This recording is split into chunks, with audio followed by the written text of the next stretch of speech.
कि अब क्या अमर माने है ये ख्याल या ये भी एक ख्वाब था कि जब पाबंदियाँ हटेंगी, एक वो ऑयल की वो अपना पाइपलाइन लेके आए हुए थे और अभी यहाँ पर यूँ कहा जा रहा है, कभी कहते हैं अब आपको पता नहीं ईरानी ऑयल में कीड़े पड़ चुके हैं, उसका रंग ऐसे होता है, हम उसको जो है यहाँ रिफाइन नहीं कर सकते। While smugglers are selling Iranian oil in every nook and corner of Pakistan. तो ये इस तरह के आम आदमी के लिए हम कुछ नहीं कर सकते। डॉक्टर फ़ारूक सलीम साहब। जी थैंक यू वेरी मच। देखिए, 3 हक़ाइक़ से शुरू कर लेते हैं और फिर उससे आगे मुमकिन और पोटेंशियल्स की बात कर लेते हैं। 3 हक़ाइक़ ये हैं कि पहली हकीकत है कि पाकिस्तान और ईरान का 900 किलोमीटर का बॉर्डर है। दूसरी हकीकत ये है कि बॉर्डर के उस पार 208 अरब बैरल तेल के ज़ेर ज़मीन पड़े हैं, ये कन्फर्म रिजर्व हैं। और तीसरी हकीकत ये है कि बॉर्डर के उस पार 34 ट्रिलियन क्यूबिक मीटर गैस की पड़ी। अब ये 3 हक़ाइक़ सामने रख लीजिए और इसके ऊपर पोटेंशियल्स अगर जो देखना शुरू करें, पहला तो एक पाक ईरान पावर ग्रिड बनाई जा सकती है। देखिए, हम 204 मेगावाट बिजली, सस्ती बिजली ऑलरेडी ईरान से ख़रीद रहे हैं। अगर 204 मेगावाट ख़रीद रहे हैं, ये 500 पे जा सकती है, ये 1000 मेगावाट कर सकते हैं, ये 3000 मेगावाट तक जा सकती है। जो बॉर्डर एरियाज़ हैं हमारे बलूचिस्तान के ईरान के साथ मिलते, वहाँ पे हम बेशुमार सस्ती बिजली जो ऑलरेडी ईरान के साथ हम मुआहदा कर चुके हैं, वो बढ़ाया जा सकता है। आपने गैस पाइपलाइन का जिक्र किया। देखिए, गैस पाइपलाइन 1995 में वो कहीं जरदारी साहब गए थे और वो सिग्नेचर हुई थी, उससे मामला बहुत आगे जा चुके हैं। अब सिर्फ एक पाइपलाइन या एक गैस की पाइपलाइन से मामला एनर्जी कॉरिडोर की तरफ निकल गया। अब आप देखिए कि सिंगापुर जो है उसने अपनी ताकत बनाई एक कॉरिडोर की बेस के ऊपर। रोटरडम तो सारा शहर जो है वो तारीखी बना वो कॉरिडोर के दौर के ऊपर। फुजेरिया में बड़ा पावरफुल एक कॉरिडोर बनाया जा रहा है। तो कॉरिडोर का मतलब ये है कि बॉर्डर के उस पार हमारे पास 208 अरब बैरल तेल भी है, गैस भी मैंने आपसे जिक्र किया। बॉर्डर के ऊपर पाकिस्तान बॉर्डर इंडस्ट्रियल जोन्स बनाए जा सकते हैं और कॉन्सेप्ट ये है कि ईरान की गैस, ईरान का तेल, पाकिस्तान की ज्योग्राफी, पाकिस्तान के पोर्ट्स और पाकिस्तान की जो रसाई है, जो एक्सेस है, अरेबियन सी के लिए शॉर्टेस्ट है, चीन के लिए शॉर्टेस्ट है, भारत के लिए शॉर्टेस्ट है, वो सेंट्रल एशिया के लिए शॉर्टेस्ट है, साउथ एशिया के लिए शॉर्टेस्ट है। अब आप सोचिए कि इतना तेल और इतनी गैस पड़ी है और जो तरसे बैठे हैं 2 बड़ी ताकतें गैस के लिए और तेल के लिए, वो इस खित्ते में चीन है और भारत है। और बीच में जोग्राफिया ऐसा अल्लाह मियां ने बनाया है कि बीच में पाकिस्तान बैठा है। तो ये सारे गैस के और तेल के ज़खायर जो हैं, सब ये गुजरना तो पाकिस्तान के थ्रू हैं और इनके इवेंचुअल बायर जो हैं वो चीन और भारत हों। तो हम सिर्फ टॉल लेंगे या हम जो कीमतें हैं वो भी कम हो सकेंगी? देखिए, 900 किलोमीटर का बॉर्डर है और सिर्फ 2 से $2.5 बिलियन की तिजारत इस वक्त जो बायलैटरल ट्रेड है वो एग्जिस्ट करती है। जो मैं आपसे जिक्र कर रहा हूँ, जिसमें ईरान पाक ईरान पावर ग्रिड है, पाक ईरान एनर्जी कॉरिडोर है, इसमें पाक ईरान बॉर्डर इंडस्ट्रियल जोन बन सकते हैं, इसमें पाक ईरान ब्लू अमोनिया बनाया जा सकता है। ये आसानी से पहले फेज में 2 से 4 साल के अंदर ये 30 बिलियन 32 बिलियन डॉलर की तिजारत इस बॉर्डर के ऊपर पोटेंशियल जो है वो एग्जिस्ट करता है। अगर फुल कॉरिडोर की तरफ जाते हैं 4 से 6 साल के अंदर, इस बॉर्डर के ऊपर 40 से 45 बिलियन डॉलर तक की तिजारत जो है वो मुमकिन है, वो पोटेंशियल एग्जिस्ट करते हैं। अच्छा, मैं मियाँ साहब आपकी तरफ आने से पहले मैं मियाँ साहब एक बार इजाज़त दीजिएगा, मैं कुछ चीज़ें लाया हूँ। गुल साहब, ये बातें मैं अक्सर जब आपके वालिद मोहतरम जिंदा थे, अगरीक रहमत करिए, ये बात हम किया करते थे। मैं आज एक नए एंगल से आपका टेक लेना चाहता हूँ, मगर मुझे 1 मिनट दीजिएगा। मैं आज कुछ फिगर्स निकाल रहा था पाकिस्तान में इस वक्त सोशल सेक्टर का ये हाल है कि न्यू नेटल कॉम्प्लिकेशन से मरते हैं डेली 675 बच्चे। मैं बच्चों के रेफरेंस से कह रहा हूँ जो कल मरे थे, तो मुझे ये तहरीक हुई। मेल न्यूट्रिशन और चाइल्ड न्यूट्रिशन की वजह से 1,77,000 जो माएँ और बच्चे साल में मर जाते हैं। अच्छा, इसके साथ ओवरऑल जो प्रिवेंटेबल डेथ्स हैं वो 6 लाख हैं पाकिस्तान में, सालाना 1663 बनती हैं। 41% ऑफ मदर्स जो हैं रिप्रोडक्टिव एज की वो ये एनेमिक हैं, खून की कमी का शिकार है। इसके नतीजे में 44% बच्चे हमारे जो हैं वो स्टंटेड ग्रोथ है। और पाकिस्तान मेडिकल एसोसिएशन के मुताबिक 6 लाख अताई वतन अजीज़ में लोगों की कत्लेआम कर रहे हैं खामोशी से। अच्छा, नंबर ऑफ जो लोग रिलाई करते हैं नॉन साइंटिफिक मेडिसिन पे वो 50 से 60% है। 50% ऑफ द पॉपुलेशन जो अर्बन है वो कच्ची आबादियों में रहती है। कराची में 90 कच्ची आबादियाँ हैं, 64% वहाँ पे रहते हैं, 60% कच्ची ये एक इकोनॉमिक वेस्ट लैंड है हमारे यहाँ। और आप बहस की हो रही है, आज अडयाला जेल 5 बंदे इंज हो गए, आज ये हो गया है।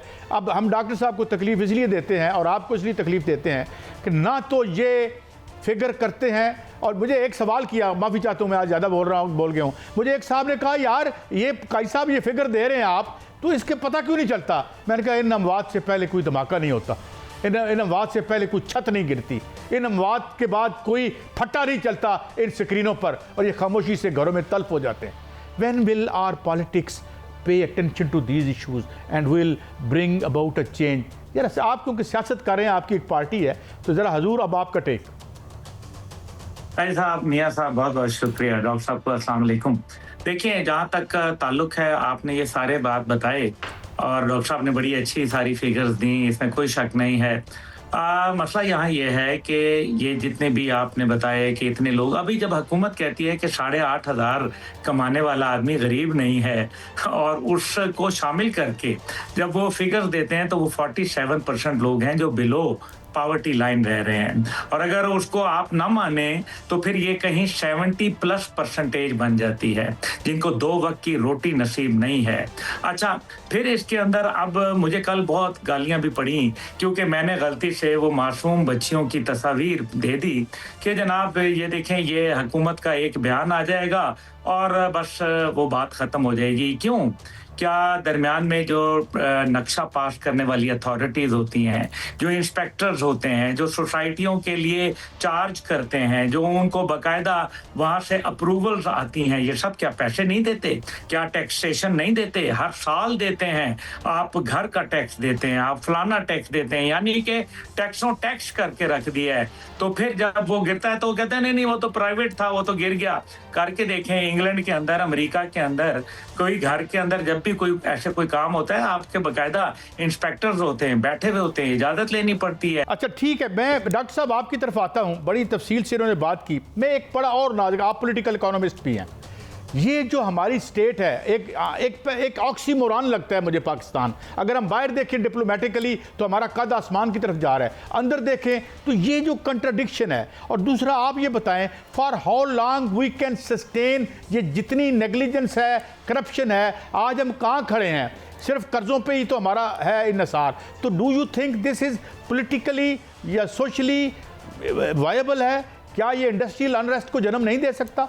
डॉक्टर साहब साहब, आप बड़ी रिसर्च करके जो फिगर्स और डेटा और अदाद शुमार सामने लेके आए हैं वो बड़े संगीन हैं, लेकिन उनके पीछे क्या ये खुदा ने दिए हैं? मैं समझता हूँ कि ये इंसान की देन है, ये हमारी पॉलिसी की देन है। आप अंदाज़ा कीजिए कि बजट के ऐलान से 2 दिन पहले तरक्याती बजट का ऐलान किया जाता है। इस साल जो तरक्याती बजट है वो सूबों का और विफाक का मिला के कोई 3.8 खरब रुपए है। ये कोई आसमानी रुपए नहीं है, कोई हवाई रुपए नहीं है, ये एक्चुअल आपके और मेरे टैक्स के पैसे हैं जो मुख्तद कर दिए गए। This is real money. और आप अंदाज़ा करें कि मैं सोच रहा था कि अगर ये 3,600 खरब रुपया सही सिमत में खर्च कर दिया जाए तो वो जो बीमार पाकिस्तानियों का आपने जिक्र किया, जो कमज़ोर पाकिस्तानियों का जिक्र किया, उन पाकिस्तानियों का जिक्र किया जो सराय गुर्बत से नीचे रह रहे हैं, आप सोचिए 3.6 या 7 खरब रुपए से लगभग हर साल 11,000 नए स्कूल बनाए जा सकते हैं पाकिस्तान में। क्योंकि मैंने प्लानिंग कमीशन की जो फिगर्स देखी हैं वो कहते हैं कि 10 करोड़ रुपए का एक स्कूल बनाते हैं। अब तकरीबन 15 करोड़ रुपए का एक वो बेसिक हेल्थ यूनिट बनाते हैं, जिसको मिनी अस्पताल कह लें, मिनी क्लिनिक कह लें। तकरीबन 6,500 सालाना की बुनियाद पे जो पैसा मुख्तस कर दिया गया हैज़ ऑलरेडी बिन एलोकेटेड, उससे तकरीबन 6,500 से 7,000 मिनी अस्पताल बन सकते हैं। ये तकरीबन 2.5 करोड़ रुपए का 1 किलोमीटर रोड का बनाते हैं। हर साल 45,000 किलोमीटर नई रोड पाकिस्तान में बन सकती हैं उन पैसों से जो एलोकेट कर दिए गए। तकरीबन 3 से 4,000 साफ पानी के और सैनिटेशन के मंसूबे बन सकते हैं। तकरीबन 25 करोड़ रुपए का प्लानिंग कमीशन वाले एक मंसूबा ऐसा बनाते हैं। तो कंक्लूजन ये है कि वसाइल की कतन कमी नहीं है इस मुल्क के अंदर।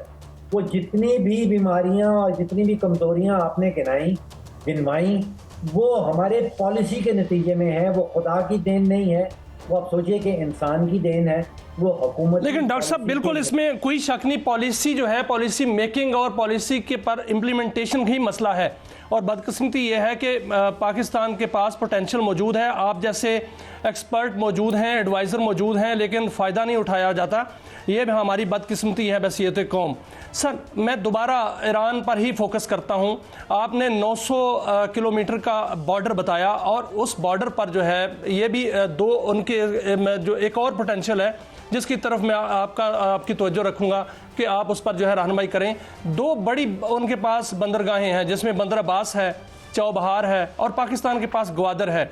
अगर ईरान के साथ इस पर तजारत शुरू कर ली जाए जो कि कोस्टल एरिया पर होगी और CPEC 2 में ईरान को शामिल किया जाए तो पाकिस्तान, चाइना और ईरान कितना बड़ा वॉल्यूम हो सकता है इसका तजारत का, जो कि पूरे यूरोप के साथ आगे तजारत हो सकती है, सेंट्रल एशियाई रियासतों के साथ हो सकती है, रशिया तक और तुर्की तक तजारत जा सकती है। देखिए ग्वादर चाबहार एक कॉन्सेप्ट कहलाता है ट्विन पोर्ट मॉडल्स, यानी कि इस तरह नहीं कि ये हम एक दूसरे के हरीफ बना दें चाबहार और ग्वादर को, ये इत्तेहादी पोर्ट बन जाएं और दोनों शराकतदारी में अगर ये काम किया जाए और तजारत खोली जाए तो जो मैं बात कर रहा हूँ जिसमें ईरान पाकिस्तान पावर ग्रिड है, ईरान पाकिस्तान एनर्जी कॉरिडोर है, ईरान पाकिस्तान इंडस्ट्रियल जोन्स हैं, इसी तरह ट्विन पावर जो आपका चाबहार और ग्वादर का पोर्ट बन सकता है।